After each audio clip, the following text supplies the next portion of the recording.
საქართველოს ვიზა ლიბერალიზაციის შესანარჩუნებლად ვადა აგვისტოს ბოლომდე აქვს პარალელურად დანია, როგორც ევროკავშირის საბჭოს თავმჯდომარე ქვეყანა სექტემბერში დაგეგმილ შეხვედრაზე საქართველოს კანდიდატი ქვეყნის სტატუსით არ მიიწვევს. ქვეყნის საგარეო უწყების ოფიციალური განმარტებით მიზეზი საქართველოს მთავრობის მიერ ევროკავშირში გაწევრიანების პროცესის 2028 წლამდე შეჩერებაა. საქართველოსთვის უვიზო მიმოსვლის შეჩერებას პოლონეთის განიხილავს ქართული ოცნება დასავლეთის კრიტიკას ქვეყნის საშინაო პოლიტიკაში ჩარევად მიიჩნევს. მმართველი გუნდის ოპონენტები კი თვლიან, რომ არსებული ვითარების მთავარი გამომწვევი მიზეზი ქართული ოცნების ნაბიჯებია. ოპოზიციონერი ლიდერების განცხადებით იმედი არ აქვთ, რომ ქართული ოცნება საგარეო პოლიტიკას შეცვლის და კურსს ევროპისკენ შეატრიალებს.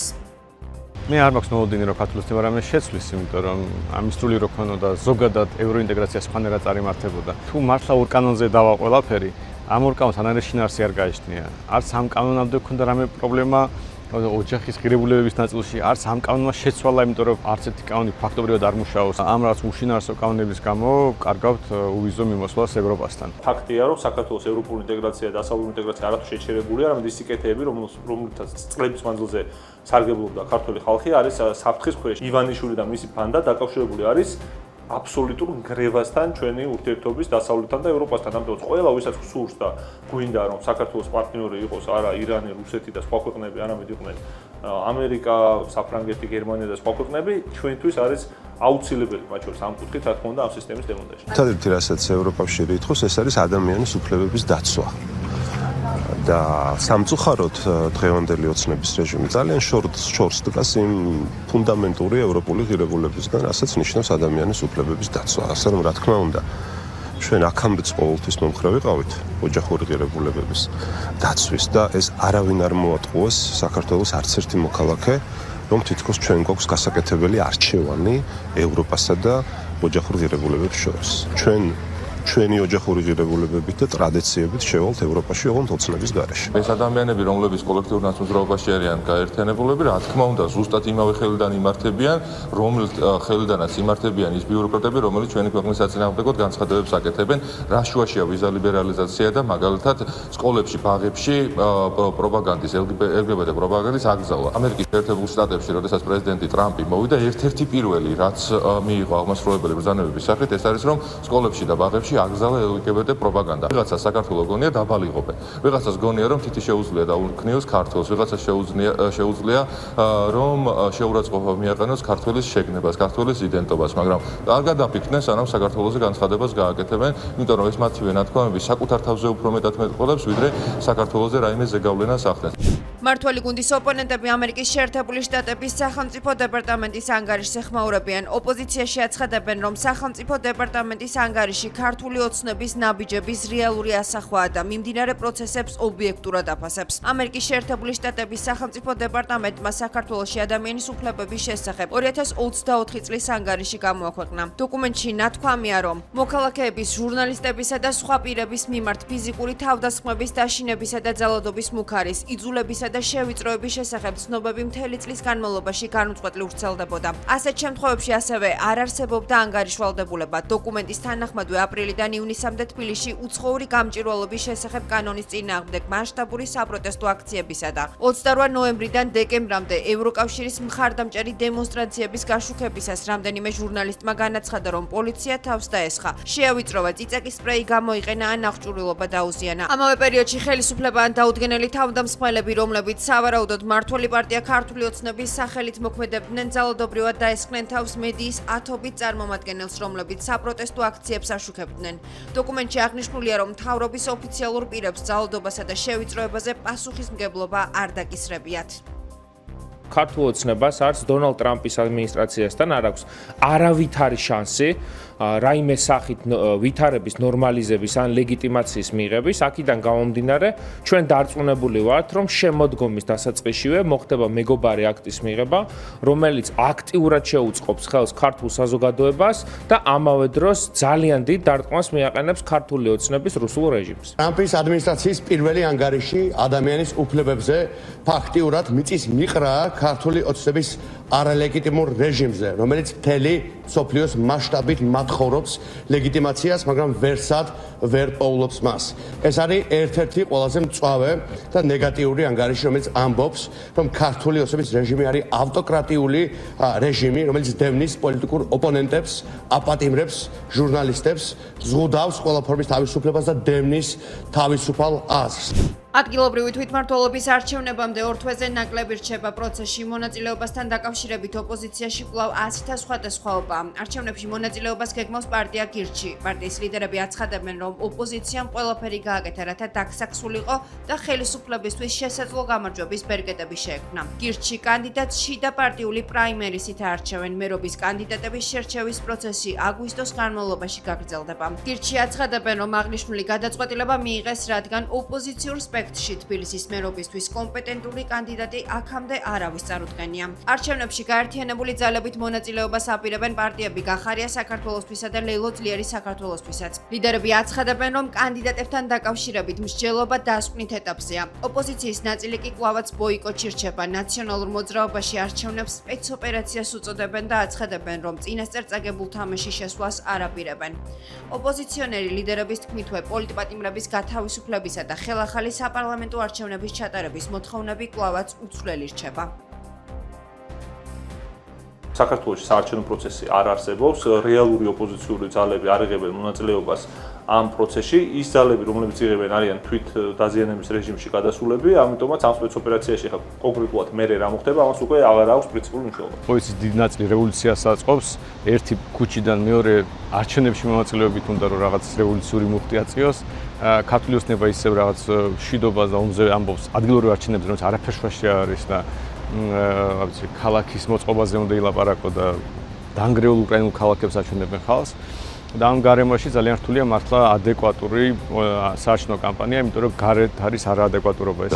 კოალიცია ძლიერ საქართველოს შორის არსებობს მემორანდუმი, რომელიც ითვალისწინებს კანდიდატებზე, ერთობლივ კანდიდატებზე შეთანხმებას, როგორც პარტიულ, ასევე ნეიტრალურ კანდიდატებზე შეთანხმებას და ბუნებრივია, ახლა ასე ვთქვათ, არის პროცესი, როდესაც ძალიან მალე, უკვე სულ რაღაც რამდენიმე დღეში ჩვენ ამ კანდიდატების შესახებ გადაწყვეტილება საჯაროდ უნდა გამომოცხადოთ. ახლა რატომ არის გასაკვირი, რომ ორი პარტიის აღმასრულებელი მდივანი და გენერალური მდივანი ხდება პარტიის დამფუძნებელს. ამაში მე მგონი გასაკვირი არაფერია. როგორც თბილისში, ასევე საქართველოს სხვა დიდ ქალაქებში გვეყოლება საერთო კანდიდატები. მე შევხვდი არა მხოლოდ გიორგი გახარიას, მათ შორის შევხვდი ევროპელ პოლიტიკოსებს ბერლინში. ჩვენ გვქონდა წარმატებული შეხვედრა, ვისაუბრეთ ყველა მნიშვნელოვან საკითხზე და ჩვენ ვრჩებით იმ მემორანდუმის ერთგულები, რომელსაც ხელი მოვაწერეთ საზოგადოების წინაშე და ავიღეთ ვალდებულება, რომ საზოგადოებას შევთავაზებთ სწორედ თანამშრომლობის იმ მოდელს, რომელიც სამწუხაროდ სხვა პარტიებმა ვერ შეძლო. კოალიცია ლელო საქართველოს და გახარიას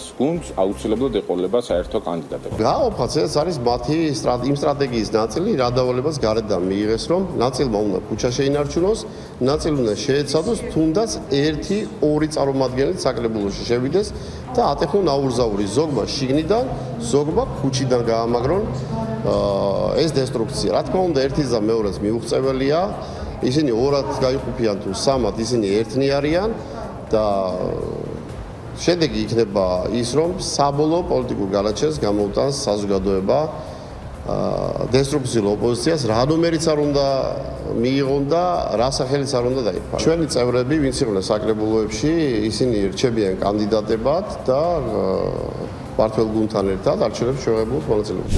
თბილისის საქალაქო სასამართლომ პოლიციელზე თავდასხმაში ბრალდებული პოეტი ზვიად რატიანი პატიმრობაში დატოვა. მოსამართლე ლელა კალიჩენკომ არ დააკმაყოფილა დაცვის მხარის შუამდგომლობა 10,000 ლარის ოდენობით გირაოს შეფარდების თაობაზე. მან ბრალდების მხარის შუამდგომლობა გაიზიარა და ბრალდებული კვლავაც პატიმრობაში დატოვა. ადვოკატის პოზიციით ზვიად რატიანის მხრიდან არ არსებობს მართლმსაჯულებისთვის შემშლელი რაიმე ფაქტორი და მეტიც თვითონ ზვიად რატიანი გამხდარა არაერთხელ პოლიციელების მხრიდან ძალადობის მსხვერპლი. რაც შეეხება უშუალოდ რატიანს. მას პოლიციელ თეიმურაზ მეშველაშვილზე თავდასხმას ედავებიან. ბრალდების მხარის მტკიცებით რატიანმა თეიმურაზ მეშველაშვილს სახის არეში მარჯვენა ხელი დაარტყა. ბრალდებულის რატიანის განცხადებით კი ის თავს დამნაშავედ არ თვლის. ამასთან მანვე უპასუხა მოსამართლის შეკითხვას, ხომ არ გამხდარა წამების მსხვერპლი. რაც ბრალდებულმა უარყო. პოეტი ზვიად რატიანი პოლიციელზე თავდასხმის ბრალდებით 23 ივნისს დააკავეს. ვინედან სასამართლო სრული ამგაგებით არ გვაქვს ქვეყანაში. მე არ მაქვს მოლოდინი, რომ მოსამართლე მართლა მხარეებს უსმენს და სამართლიან გაწყვეტილებას იღებს.